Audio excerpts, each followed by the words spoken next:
Muy buenos días, Dios les bendiga a todos. Hoy tenemos un día muy especial.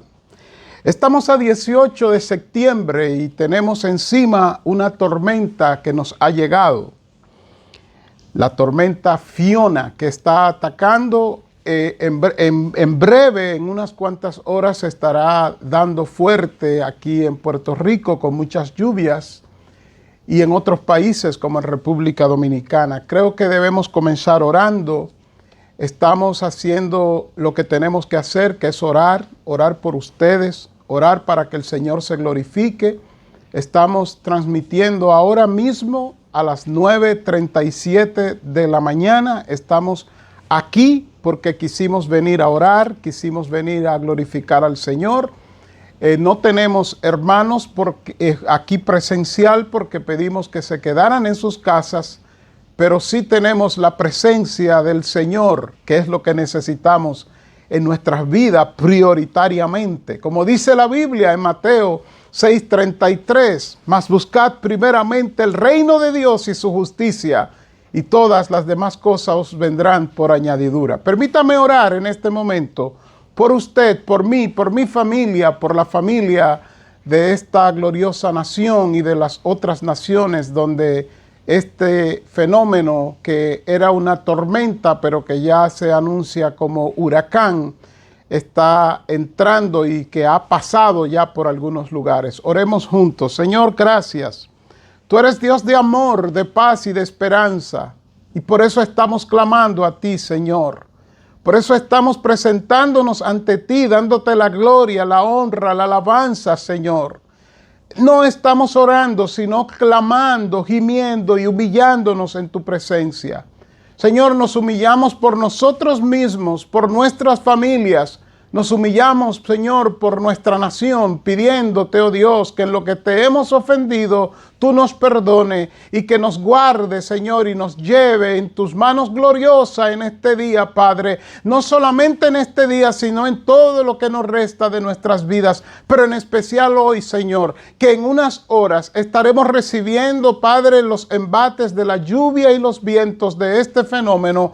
Pero, Padre, tenemos tu cobertura. Y tu palabra dice que el que habita bajo el abrigo del Altísimo morará bajo la sombra del Omnipotente. De manera, Señor, que estamos confiados, Padre, de que tú nos guardas, de que tú nos preservas, Padre, para tu gloria, Señor. Porque todo lo que acontezca en nuestras vidas es para tu gloria. No solamente, Señor, oramos por Puerto Rico, oramos también por nuestras naciones, Señor, nuestras islas vecinas, en especial por República Dominicana, pidiéndote, Señor, que tú guarde a nuestros hermanos, pero también que guarde a los que, Señor, ya han sufrido los embates, el paso de este fenómeno atmosférico. Padre, nos ponemos en tus manos y confiamos, Señor, de que al clamar a ti, tú cumples tus promesas. Tú dices, Señor, clama a mí, yo te responderé y te enseñaré cosas grandes y ocultas que tú no conoces. Señor, queremos que tu gloria, tu gracia, tu misericordia combinada nos cubran, Señor, que sean nuestra cobertura, Padre Santo. Y por eso estamos aquí orando. Señor, oro por los miembros de esta iglesia, pero también por los miembros de otras iglesias que hoy aquí en Puerto Rico no se han de congregar, pero que ellos, Señor, sigan congregados en ti, Padre, recibiendo tu gracia, tu guianza, tu poder, tu amor. Padre, estamos confiados de que en tu presencia estamos y de que guardados en ti nada nos ocurrirá, Señor. Podemos clamar, Padre, y decir: en paz me acostaré y asimismo dormiré, porque solo tú, Jehová, me hace vivir confiado. Señor, gracias. Gracias, Señor. En el nombre poderoso de Jesús. Amén. Amén. Bendito el nombre del Señor, hermanos, amigos. Este es un tiempo de buscar del Señor. Este es un tiempo de que la gloria de Dios nos cubra. Este es un tiempo de que nuestra dependencia, entiéndase, nuestra fe, porque fe es dependencia en Dios, se deposita enteramente en Él. Sabemos que los tiempos son malos y peligrosos. Hoy tendremos este fenómeno atmosférico. no sabemos lo que tendremos mañana, porque los tiempos van de mal en peor. Amigo, amiga, acérquese a Dios en comunión, ore más, pida al Señor que le guíe, pida al Señor que Él le muestre por qué Él debe ser su prioridad. Y antes de despedirme de este lugar, porque voy con mi familia para seguir orando y seguir dándole protección a mi familia, antes de irme, repito, quiero compartir esta palabra contigo. Hoy hago una interrupción en la serie que estoy predicando y me dirijo no solamente a la iglesia, sino también a ti. Pido al Señor que Él ilumine tu vida, que Él guarde tu vida, que Él te dé el entendimiento, pero sobre todo que Él produzca arrepentimiento en tu vida para que la gloria de Dios te visite. El título que voy a compartir, o el título del breve mensaje que voy a compartir es: además de salvación, también necesitamos restauración. ¿Por qué y para qué? Escucha el título. Además de salvación, también necesitamos restauración. ¿Por qué y para qué? Antes de empezar a decirte el por qué y el para qué, quiero explicar que la palabra restauración es una de las tantas palabras que son de suma importancia en la Biblia. Porque en nuestro idioma, restaurar es tomar algo que usted ha roto o se le ha roto y usted le pone un pegamento y eso está restaurado. Esa es una pieza, hablando de una pieza de cerámica, se le cae, se le rompe un pedazo y usted la pega con un pegamento especial y usted ahora dice: tengo mi cerámica y la tengo restaurada.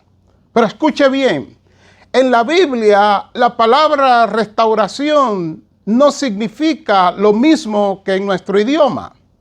En la Biblia la palabra restauración implica, escuche bien, que esa cerámica que cayó y que se rompió y que ahora usted pegó con un pegamento especial para que sea restaurada según el lenguaje bíblico, en este caso el idioma hebreo, porque la palabra restauración de la que estoy hablando viene del hebreo. Quiere decir que además del pegamento que usted le puso a esa cerámica, ahora usted la toma y coge un material más fuerte que la cerámica misma, la recubre por fuera sin que la cerámica pierda la forma y ahora usted tiene una cerámica, escuche bien, que está en su condición anterior, pero mejorada. Eso es restauración. En palabras sencillas, restauración en la Biblia es que algo que estaba de esta forma y se dañó, ahora volvió a estar de la misma forma, fue puesta de la misma forma, pero con un recubrimiento que lo hace más fuerte. Entonces, ¿por qué además de salvación también necesitamos restauración? Porque dice la Biblia en Génesis que fuimos creados a imagen y a semejanza de Dios. La palabra imagen en la Biblia significa sombra o proyección. Génesis 1:26. Fuimos creados como una proyección de Dios, como una imagen de Dios. ¿Cómo lo vemos? Génesis 2:7 dice que Dios hizo al hombre del polvo, del barro, pero para que el hombre tuviera vida, dice que Dios se depositó dentro del hombre, sopló en su nariz, haciendo una representación de que el espíritu que mora en nosotros, mora en nuestra mente. Bendito el nombre del Señor. Entonces el hombre vino a ser un ser viviente, pero vino a ser un ser viviente, escuche bien, no a causa del barro, no a causa del lodo, sino a causa del espíritu que Dios sopló. He ahí la imagen de Dios, o sea, la sombra de Dios en nosotros. Dice también que fuimos creados a su semejanza. La semejanza es un término bíblico. El término bíblico para semejanza significa, escuche bien, con afinidad, con similitud, con parentesco a Dios. En palabras sencillas, la semejanza son todas las características que solo Dios posee y que por su gracia Él quiso compartir algunas con nosotros. ¿Cómo cuáles? Como el amor y la capacidad de amar, el perdón y la capacidad de perdonar, la razón y la capacidad de razonar, la comunicación y la capacidad de comunicarnos. Todas esas son características de Dios que Él compartió con nosotros. De manera que esas características que he dicho, que he mencionado, solo Dios la tiene y nosotros, sus seres creados. ¿Qué pasó entonces? Dice que el hombre vino a ser un ser viviente, Génesis 2:7. En el original dice un espíritu con vida en el mundo físico. El hombre vive dependiente de Dios todo el tiempo, porque lo que le da la vida es el espíritu, no la carne, no el barro. Pero también dice la Biblia en Génesis 3 que el hombre y la mujer fueron tentados a través de una oferta. Vale decir que la tentación del hombre y la mujer no vino a través de la oferta, sino que la oferta fue el objeto que usó Satanás, fue el medio para seducirlos en medio de esa tentación. En Génesis 3 podemos ver que Eva estaba al lado del árbol, estaba mirando el árbol, codiciando el árbol, y Satanás aprovecha eso y le dice que ese árbol es bueno para alcanzar conocimiento y que serían como Dios sabiendo el bien y el mal. ¿Qué significa eso, mi amigo? Significa que el hombre fue creado en un estado de inocencia, que solamente entendía y conocía la voz de Dios. Dice el texto sagrado que Dios se paseaba al aire del día. Dicen otras traducciones que Dios se paseaba al mediodía. Algunos creen que cuando el sol comenzaba a calentar en el huerto, allí estaba manifestado presencialmente Dios, no solamente para acompañar a Adán y a Eva, sino también para que el aire tuviera un enfriamiento y hubiera un ambiente glorioso. Claro, esto solamente es una teoría. Pero es una teoría con sentido, porque donde quiera que se manifiesta la presencia de Dios, todo cambia alrededor. Y si no, pregúntele a Moisés cómo su cara brillaba cuando él estaba en la presencia del Señor. Entonces, mis amados, Adán y Eva aceptan la oferta, aceptan que Satanás le diga lo que le dijo y comen del árbol, y ustedes saben lo que sucedió. Usted me dirá, sí, pastor, ellos pecaron. Sí, eso lo sabemos. Sí, pastor, ellos cayeron. Eso lo sabemos. Sí, pastor, ellos fueron condenados. Eso lo sabemos. Pero amigo, amiga, la caída del ser humano en Adán y Eva fue más que el pecado que usted ha visto. Hay un pecado, o lo que se llama consecuencia del pecado, que fue la verdadera desgracia de la raza humana. Si usted ve el texto sagrado, dice en el versículo 7 de Génesis 3 que inmediatamente Adán y Eva comen del árbol, dice que se avergonzaron. Versículo 3 de Génesis, versículo 7 de Génesis 3 dice, fueron abiertos los ojos. Entiéndase que la inocencia que tenía se fue de ellos y le entró un entendimiento que antes no tenían, pero ahora se avergüenzan porque están desnudos y hacen la cosa más tonta que se puede ver en la Biblia. Se cubren con hojas de higuera. Hojas de higuera que cuando el sol le dé de frente se van a secar, a podrir y quedarán desnudos de nuevo. Las hojas de higuera no podían cubrirlo, como tampoco la religión nos cubre ante Dios. ¿Y qué sigue diciendo el texto? Que ellos tienen también miedo. Versículos 8 y 10. Oyeron la voz de Dios que se paseaba en el huerto al aire del día Y el hombre y su mujer se escondieron de la presencia de Jehová Dios entre los árboles del huerto. Y dice el 10 que cuando Dios lo llamó para que Adán saliera y contara su historia, su versión, y Dios restaurarlo, lo que hizo Adán es que dijo que él tuvo miedo de la voz de Dios que se paseaba todo el tiempo al aire del día y que era para seguridad y protección de Adán y Eva. Ahora ellos tienen miedo de esa voz. Eso es algo terrible lo que le sucedió al ser humano. Entró el miedo, ya la vergüenza había entrado, el miedo entró y dice el texto que entonces también entró la culpa, versículos 12 y 13. Dice que el hombre respondió a Dios que fue él el culpable. La mujer que me diste por compañera me dio del árbol y yo comí. En otras palabras, Dios, tú me la diste, yo no te la pedí. Ella me hizo comer.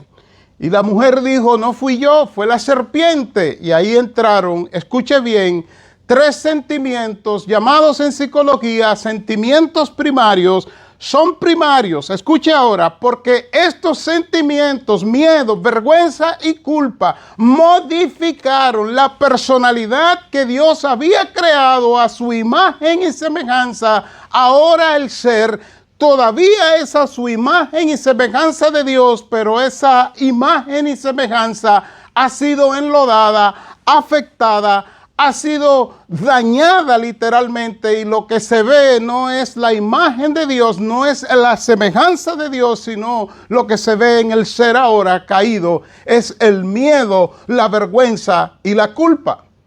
De ahí que Dios saca al hombre del huerto y se rompe la relación, entiéndase, la comunión que había entre Dios y el hombre se rompe de tal manera que la Biblia de las Américas dice en Romanos 3:23 que por cuanto todos pecaron y no alcanzan la gloria de Dios, el hombre necesita salvación y Dios se la dio. Génesis 3:15, Dios promete antes de condenarlo, dice que Dios promete una enemistad natural entre la mujer y Satanás. Esto Dios lo hizo para proteger a la humanidad.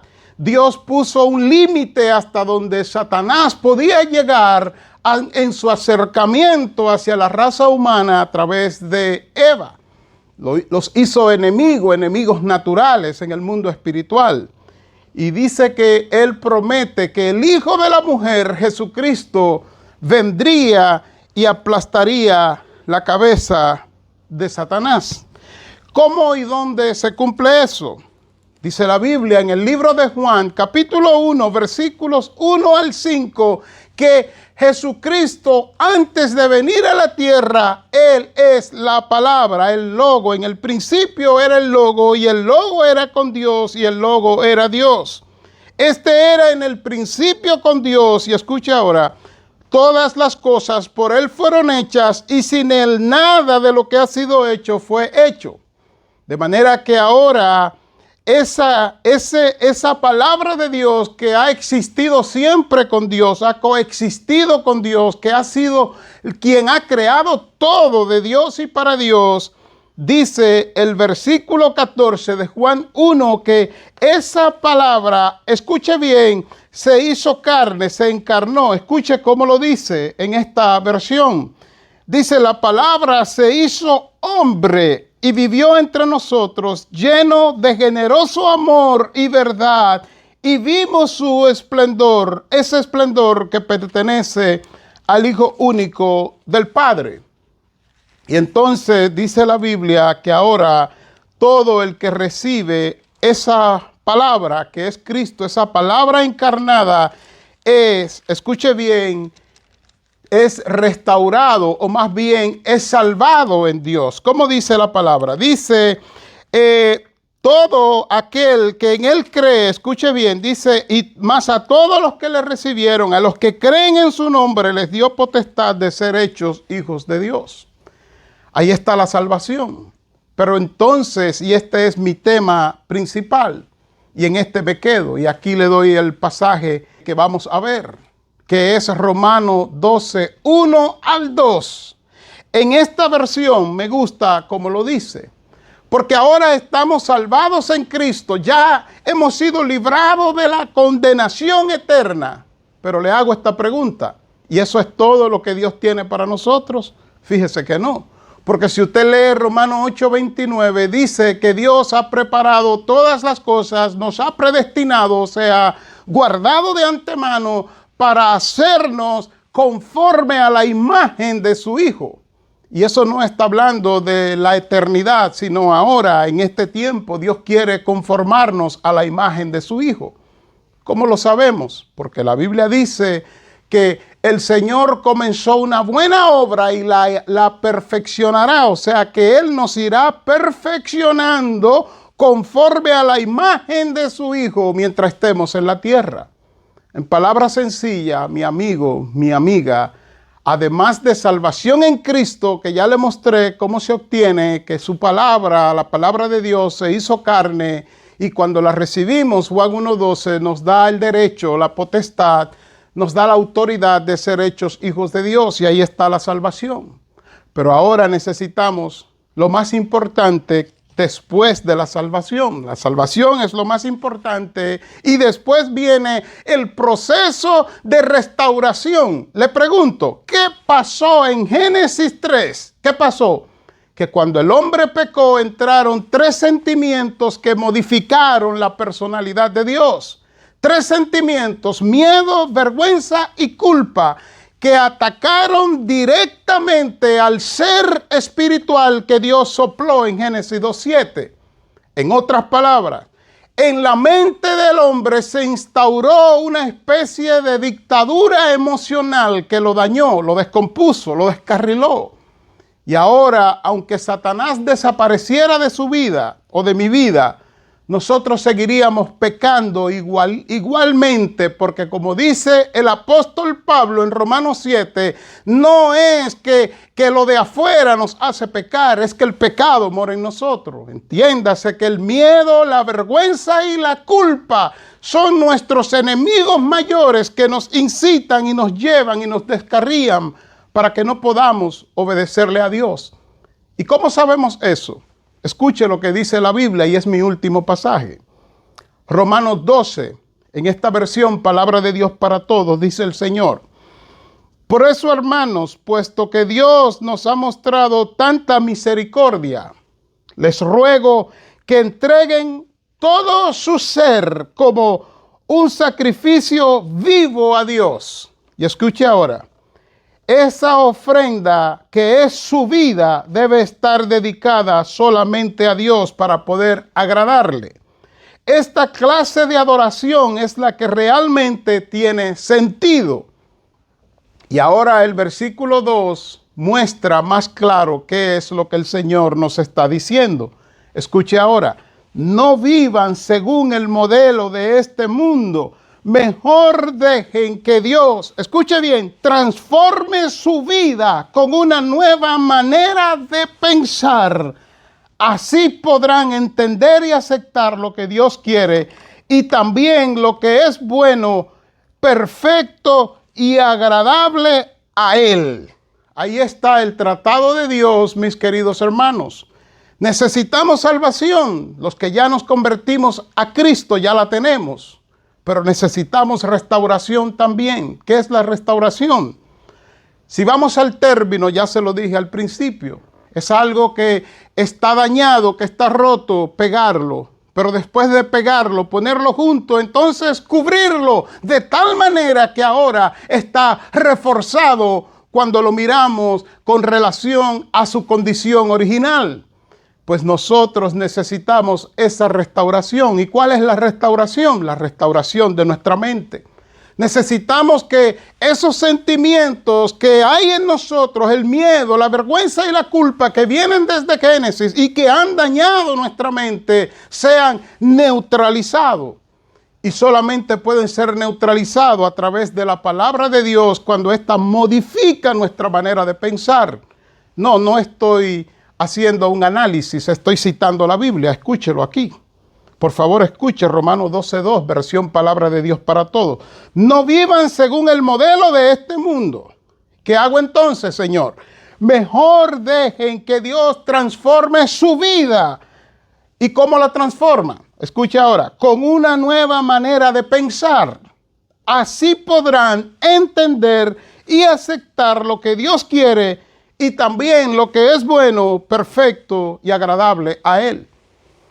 De manera que estos pasajes se comunican. Génesis 1, 26 y 27 muestra cómo Dios nos creó, y el 2:7. Génesis 3 muestra cómo nos dañamos y cómo entró el miedo, la vergüenza y la culpa. Génesis 3:15 muestra la promesa de Dios de salvarnos en Cristo. Y entonces Juan 1, 1 al 5 y el 14 muestra cómo la palabra de Dios vino, se encarnó para que ahora, Juan 1:12, cuando lo recibimos, seamos salvos. Pero amigo, amiga, la restauración es un proceso. Como dice Proverbios 4:23, sobre todas las cosas cuida tu mente, porque ella es la fuente de vida. Dice la fuente de la vida, la versión TLA. Tu mente es la fuente de la vida. Ahí mora Dios, pero ahí también moran los sentimientos primarios, el miedo, la vergüenza y la culpa, que tienen que ser neutralizados a través de una nueva manera de pensar, o sea, de pensar en la palabra de Dios. Permíteme orar. Señor, yo te doy gracias. Gracias por tu palabra. Gracias, Señor, porque no solamente tenemos a Cristo como hombre que vino a morir por nosotros y pagar nuestros pecados. Ahora tenemos al Cristo en el Espíritu, que es la palabra, porque dice tu palabra que la palabra es la espada del Espíritu.